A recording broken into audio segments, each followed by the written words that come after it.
Hi everybody, today I want to show you an easy way to make tomato sauce. This year we ended up harvesting so many tomatoes from our garden, that's why we ended up making this very easy tomato sauce. The first step is washing them very well. Don't forget to remove the top green part. The next step is placing the tomatoes in a large pot over medium heat and let them boil for maybe 20 minutes.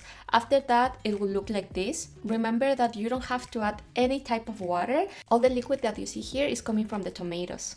The next step is blending the tomatoes. I normally keep the skin on because I like it. A lot of people ended up removing it, but this is up to you. After that, I put the liquid back on the hot pot and let it boil for 10 more minutes. If you want a thicker sauce, you can let it boil for 40 or 30 more minutes. This is up to you. Then just place the sauce in a mason jar container and seal it very well. As a quick tip, do not place the hot jar in a cold surface because it may explode. I normally place them on a piece of cloth until they cool down completely. Remember to close the lid very tight. That will help you to avoid any type of air coming in and ruin your sauce. When the jars completely cool down, I normally place them in a dark and cold area, such as my basement. And that's it, you can have tomato sauce for months.